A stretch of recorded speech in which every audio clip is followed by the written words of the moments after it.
North Bengal medical college and hospital के विभिन्न विभागों के 17 प्रिंसिपलों ने राज्य के स्वास्थ्य शिक्षा निदेशक को भेजा पत्र। सिलीगुड़ी में जूनियर डॉक्टरों ने कई शिकायतों को लेकर उत्तर बंगाल मेडिकल कॉलेज और अस्पताल में विरोध प्रदर्शन शुरू किया था। इसके बाद थ्रेट कल्चर सामने आने के बाद कई छात्रों को 6 महीने के लिए निष्कासित कर दिया गया था। दूसरी ओर मेडिकल कॉलेज का डीन और असिस्टेंट डीन को हटा दिया गया। इन सब विषयों को लेकर north Bengal medical college and hospital के विभिन्न विभागों के 17 प्रमुख प्रिंसिपलों राज्य के स्वास्थ्य शिक्षा निदेशक को एक पत्र भेजने जा रहे हैं। यह भी आरोप लगाया गया है कि मार्कशीट में हेराफेरी कर चयनित छात्रों के अंक बढ़ा दिए गए हैं। এরকম পরিস্থিতির মধ্যে আমরা পড়িনি। আমাদের যে প্রথম অভিযোগটি ছিল 4 তারিখে যে একটা নাম্বার ট্যাম্পারিং হয়েছিল এবং সেই ট্যাম্পারিংয়ের জন্য একজনকে পিজিটি সে লিখিত কমপ্লেন করে যে প্রিন্সিপালের উপস্থিতিতে সেই ঘটনাটা ঘটে।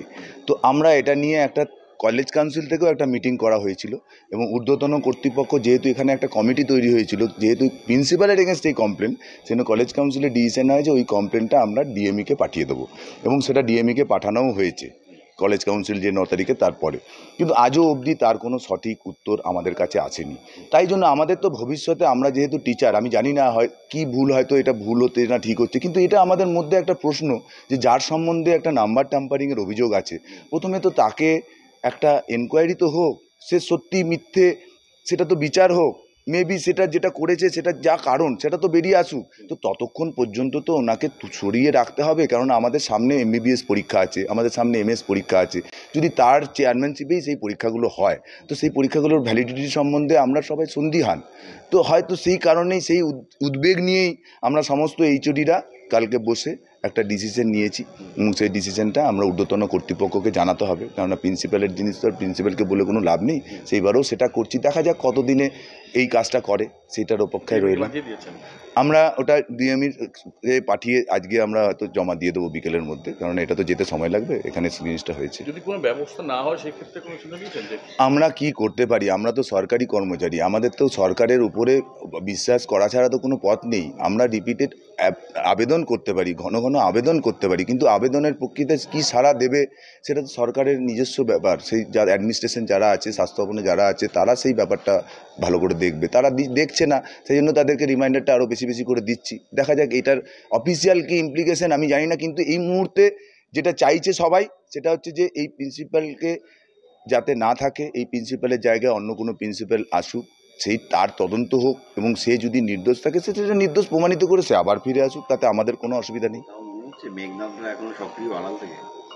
এইটাই তো বলছি যে আমরা একটা কলেজ কাউন্সিল থেকে ডিসিশন করে পাঠালাম, এটা এমন কোনো কিছু নয়, এটা সরকারি ডিসিশন হয়েছে। কলেজের উপরে সব থেকে মাথা হচ্ছে কলেজ কাউন্সিল, সেই কলেজ কাউন্সিল ডিসিশন করে পাঠালো, কিন্তু সেটার আজও পর্যন্ত কোনো রিপ্লাই এলো না। তো কেন এলো না? আমরা তো শুধু ঘাড়ে হাত দিয়েছি, আমরা তো মাথাতে হাতই দিতে পারছি না।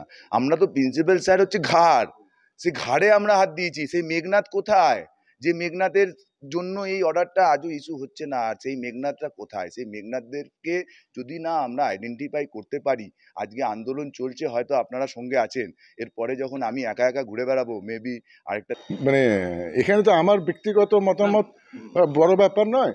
তা এখানে সবাই মোটামুটি এটুকুন বলছেন যে এই ব্যাপারটাতে মানে এক যাত্রায় যেন পৃথক ফল না হয়। মানে আইদার মানে ওদের যদি শাস্তি যদি না হয় একজনের, তাহলে বাকিদের কেন শাস্তি হবে? তাহলে ওরা কি মানে একটা গন্ডগোল হলো, একটা প্রবলেম হলো, তার মধ্যে তো মানে অনেকে ইনভলভ ছিল। তা সেখানে তো জুনিয়রদেরকে আমরা বরঞ্চ একটুখানি সেন্টিমেন্টাল চোখে দেখা যেতে পারে। তো সিনিয়রদের দেখার ব্যাপারটা তো একটুখানি চিন্তা ভাবনা করতে হবে। আইদার সবার শাস্তি হবে না, কারো হবে না। যদি মনে হয় যে এই অপরাধটা অপরাধ নয়, তাহলে কারোরই শাস্তির দরকার নেই। মানে ওই পার্সিয়ালি একজনকে দেবো আরেকজনকে দেবো না, এই জিনিসটা তো অভিযোগটা ছিল, সেটা তো সবাই বলছে। তাই এখন আমরা বলতে মানে আমাদের প্রত্যেকেরই মত যে মানে কোনো একটা দোষের জন্য যেন প্রত্যেকেরই মানে দোষ হয়, আর নইলে পরে কারোরই যেন কোনো দোষ না হয়। মানে আমি শাস্তি দিলাম, অথচ আমি শাস্তি জুনিয়রদের দেবো কেন শুধু শুধু? তাহলে ওরাই শুধু দোষ করলো, এটাই তো তাহলে মানে আমাদেরকে ভেবে নিতে হচ্ছে। আপনারা কোনো চিঠি দিচ্ছেন সই করে বিভাগীয় প্রধানরা? হ্যাঁ, বিভাগীয় প্রধানরা একটা মানে ওনারা ঠিক করে সবাই মিলে ঠিক করেছে যে একটা চিঠি দেওয়া হবে, সেখানে কিছু সেটা তো ডিএমইকে দেওয়া হবে, সেটা নিশ্চয়ই আমরা ডিএমইকে দেবো, ওটা আমাদের ইন্টারনাল ব্যাপার, এটা আমাদের এইচওডিদের সাথে ডিএমই স্যারের ব্যাপার, ওটাতে আমরা এখনই টাইটল। नमस्ते मैम। हाँ, डाइनिंग टेबल। जी मैम, आइए बैठिए मैम। सच में श्रुति बहुत बढ़िया है, एकदम जबरदस्त। सच में बहू मान गए। Very good mom. और भी ऑप्शन है मैम। हाँ? सोफा। जी मैम। हाँ? श्रुति क्या सोफा है। और भी ऑप्शन है मैम।